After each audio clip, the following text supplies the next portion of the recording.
estamos. Bien, entonces, hablamos del espacio, ese país, caracterizado, dijimos, como un espacio imaginario, que construye una geografía imaginaria, compuesto por diversos universos simbólicos, tradiciones y géneros literarios. También señalamos esta caracterización que aporta, ¿no?, el humo, que tiene que ver justamente con que nada es lo que parece, señala un tipo de visión permeada, contaminada, que nos lleva a sospechar o desconfiar de representaciones primeras o aparentes, ¿sí? No sé si empezaron a leer el texto, el cuentario, pero sospechen de todo lo que lean, ¿sí? Sospechen, digamos, es como que el texto se maneja, todos los textos de Gallardo, en varios niveles. El primer nivel al que uno accede con una primera lectura, bueno, siempre sospechen y traten de buscar, digamos, otros sentidos, traten de encontrar, digamos, una intencionalidad a el posicionamiento de ese tono y de esa voz. Digo esto porque por ahí van a haber cuentos que les van a parecer, ¿cómo decirlo? Un cuento que empieza y se agota en su sencillez y en su linealidad. Bueno, cuando se enfrenten a eso, desconfíen, ¿sí? Y traten de, en sucesivas lecturas, digamos, ver qué otras cosas emergen ahí en relación a todo esto que estuvimos charlando. Bien, y voy a rescatar inicialmente algunas cuestiones de Lucía de Leone, que luego retomaremos más cosas de ese artículo.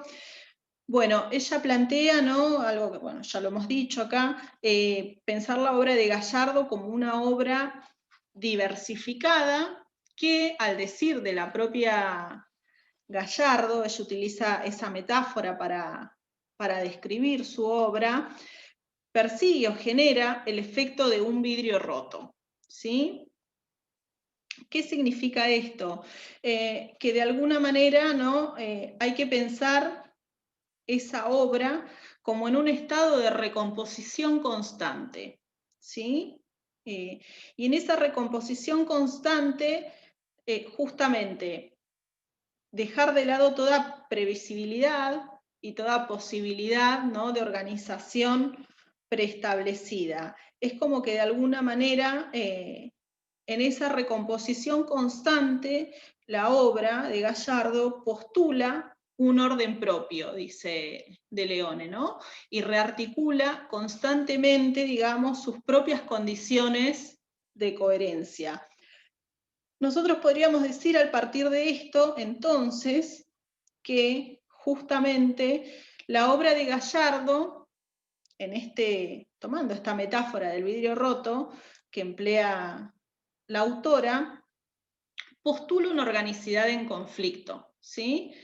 Es una obra que podemos pensarla, ¿no?, justamente como un todo, pero que pone constantemente en conflicto las condiciones de su organicidad, ¿sí? De ahí que esté en estado de recomposición constante. Bien, en relación al país del humo, De Leone sostiene, y esta es su primera hipótesis de lectura general, que podríamos decir que articula en el abordaje crítico de Gallardo, dice que de alguna manera El país del humo, su único cuentario, sintetiza en términos formales y estéticos toda su obra narrativa. Cuando decimos que sintetiza en términos formales y estéticos toda su obra narrativa, digamos, tenemos que pensar en algunas características de su obra que hemos ido trabajando en el tramo anterior, ¿no? La heterogeneidad, la imprevisibilidad, dice De Leone, de sus textos. El cuentario, por otro lado, tiene una estructura diversa, que parece en principio agrupar los relatos a partir de un patrón temático y estilístico. Hagan igual ese ejercicio y fíjense que las diferentes partes, ¿no?, que componen el cuentario tienen diferencias estilísticas entre sí, ¿sí?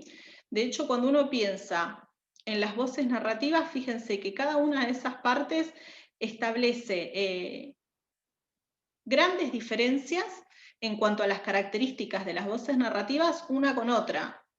A eso me refiero con que hay que pensar el texto como la obra gallardiana, y en este caso El País del Humo, como una obra que postula una constante organicidad en conflicto.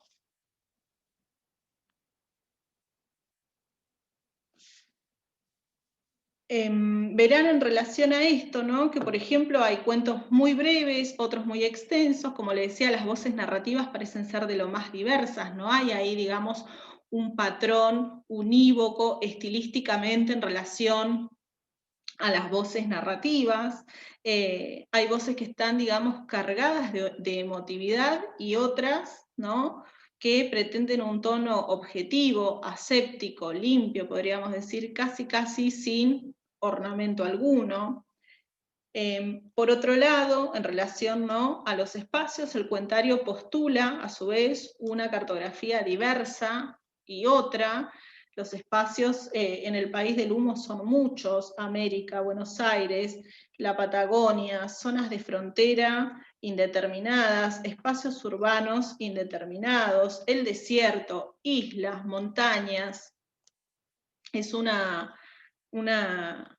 cartografía anárquica, aparentemente, ¿no?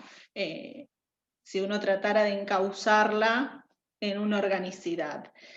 Esta complejidad, a su vez, se ve dimensionada si atendemos a los enclaves temporales, ¿no? Porque en este sentido, los cuentos van de la conquista de América al proceso de modernización de Buenos Aires, a las guerras de independencia, a la expansión de las líneas de fronteras, a la guerra contra el indio. Todo esto, de alguna manera, podríamos decir, atenta contra toda intención de serialidad, ¿sí?, en relación a los relatos que componen El País del Humo y en relación, ¿no?, a nuestra propia intención de querer de algún modo domesticar, ¿no?, estos textos seriándolos y clasificándolos. ¿Qué más? Bueno, y esto se verá además sobredimensionado con las características de los personajes, pero bueno, ya ahí nos metemos en otras cuestiones que a mí me gustaría tocar la clase que viene. Bien, bueno, hasta aquí la presentación en relación a la obra de Gallardo y un esbozo introductorio en relación al País del Humo. Me gustaría ahora dejar estos minutitos, si es que hubiera dudas, para que consulten, o si hay algo que no se entendió, sobre lo que quieran volver, es de ustedes ahora el momento. Yo quería hacer una consulta. Sí. En un momento, cuando hablaste de la voz y la perspectiva, hablaste de transhumancia. ¿Puede ser? ¿Escribí bien? Sí, escribiste bien. Aquí el concepto no me quedó claro, amiga. ¿A qué te referís cuando decís transhumancia? Yo lo desconozco. La transhumancia, digamos, refiere a la capacidad de no solo habitar y moverse en los espacios, sino de que además esa sea una condición necesaria, digamos, en términos vitales. ¿Se entiende? Sí, ahí sí. Me sonó raro, pero no, por eso pregunto.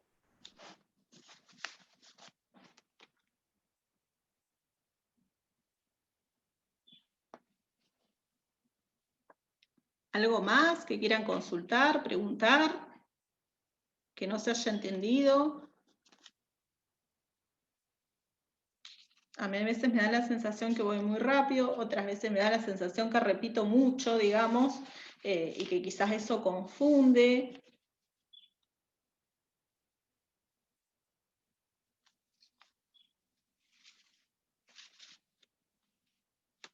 Bueno, si no tienen dudas, nos vemos el lunes, traten de avanzar. con la lectura de los cuentarios. Yo me voy a detener en algunas cuestiones puntuales y en algunos cuentos puntuales el día lunes. Obviamente no voy a desarrollar todos los cuentos,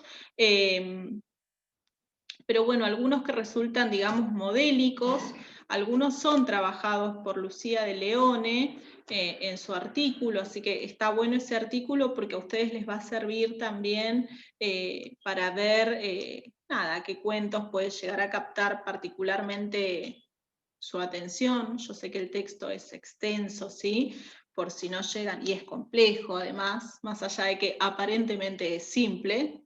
Desconfíen de eso, desconfíen de toda ilusión de simplicidad en Gallardo.